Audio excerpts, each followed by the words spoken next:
হঠাৎ করে যদি পাকা আম দিয়ে কোনো মিষ্টি খেতে ইচ্ছা করে তাহলে কিন্তু এই রেসিপিটা একবার বানিয়ে নিতে পারেন। এটা বানানো যতটা সহজ, খেতেও কিন্তু ভীষণই টেস্টি হয়। বাচ্চা থেকে বড় সকলেই কিন্তু এই রেসিপিটা বানালে ভীষণই পছন্দ করবেন। নমস্কার বন্ধুরা, মায়ের রান্না অ্যান্ড ব্লগ চ্যানেলে আপনাদের সকলকে জানাই অনেক স্বাগত। আজ আমি তৈরি করে দেখাবো পাকা আম দিয়ে মালপোয়া রেসিপি।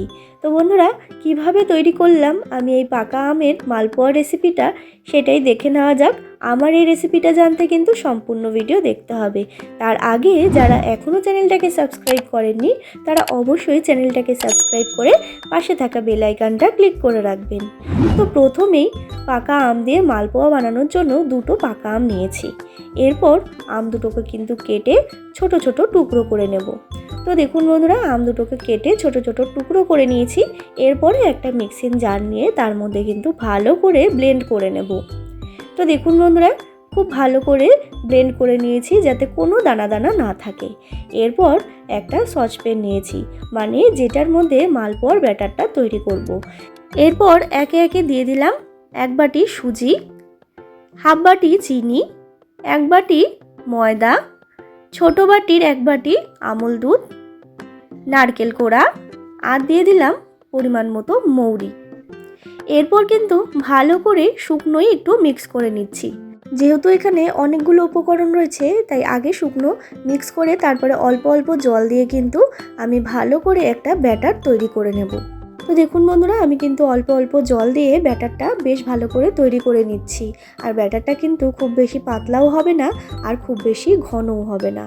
আর আরেকটা কথা আপনাদের বলে রাখি, এইখানে আমি এই ব্যাটারটার মধ্যে অল্প চিনি দিয়েছি, যেহেতু আমি এই মালপোয়াটা রসের মধ্যে দেব তার জন্য, তাই অল্প চিনি এই ব্যাটারটার মধ্যে দিয়ে দেবেন। এরপরে ব্যাটারটা গোলা হয়ে গেলে এইখানে দিয়ে দিতে হবে ব্লেন্ড করে রাখা পাকা আমটা। পাকা আমটা ব্লেন্ড করে রেখেছিলাম সেটাই দিয়ে দিলাম। এরপর ভালো করে কিন্তু আবারও ব্যাটারটার সাথে আমি মিশিয়ে নিচ্ছি। তো দেখুন বন্ধুরা, একেবারে কালারটা চেঞ্জ হয়ে গেছে, খুব সুন্দর লাগছে দেখতে।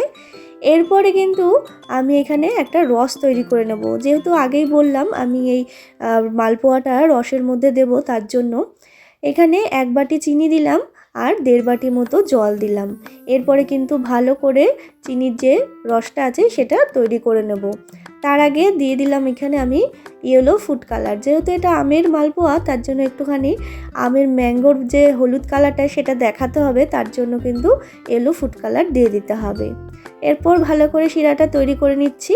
আর এদিকে কিন্তু আমি একটা কড়াইয়ের মধ্যে দিয়ে দিলাম এখানে রিফাইন্ড অয়েল। তেলটা গরম হয়ে গেলে এখানে দিয়ে দিতে হবে একে একে হাতা দিয়ে ব্যাটারগুলো। আর ব্যাটারটাকে কিন্তু এরকম হাতার সাহায্যেই দেবেন, তাহলে কিন্তু এটা গোলও হবে আর দেখতেও কিন্তু খুবই সুন্দর হবে। তো দেখুন বন্ধুরা, কত সুন্দর মালপোয়াগুলো ফুলে উঠছে। আর এখানে কিন্তু অবশ্যই গ্যাসের ফ্লেমটা লো টু মিডিয়ামে রাখবেন। লো টু মিডিয়ামে রেখেই কিন্তু মালপোয়াগুলো ভাজতে হবে, নাহলে কিন্তু ভেতর থেকে কাঁচাই থেকে যাবে, উপরটা লাল হয়ে যাবে।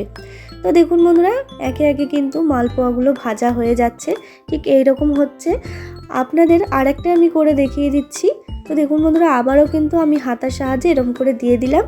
আর হাতার সাহায্যে দিলে কিন্তু ভীষণই ভালো হয়। এরকম ডাব্বু হাতা থাকলে বাড়িতে অবশ্যই এরকমভাবেই করবেন, ভীষণ ভালো হবে, একেবারে গোল হবে আর এটা কিন্তু অনেকটা পরিমাণে ফুলে উঠবে। তো দেখুন বন্ধুরা, সেম প্রসেসে কিন্তু আমি সমস্ত মালপোয়াগুলো ভেজে নিচ্ছি। এদিকে কিন্তু চিনির শিরাটাও আমার তৈরি হয়ে গেছে, দেখে বুঝতেই পাচ্ছেন।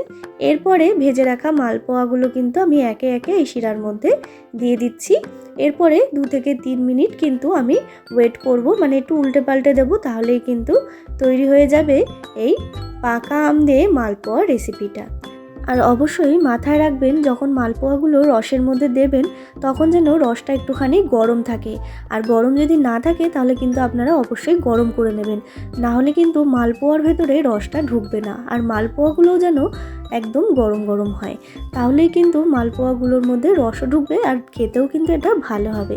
তো বন্ধুরা, আমার এই পাকা আমের মালপোয়া রেসিপিটা কেমন লাগলো অবশ্যই কমেন্ট করে জানাতে ভুলবেন না। ভালো লাগলে অবশ্যই একটা লাইক শেয়ার করবেন। আর যারা এখনও চ্যানেলটাকে সাবস্ক্রাইব করেননি তারা অবশ্যই চ্যানেলটাকে সাবস্ক্রাইব করে পাশে থাকবেন নিত্য নতুন ভিডিও দেখার জন্য। আবারও হাজির হয়ে যাব নতুন কোনো রেসিপির সাথে। ততক্ষণের জন্য ভালো থাকবেন। ধন্যবাদ।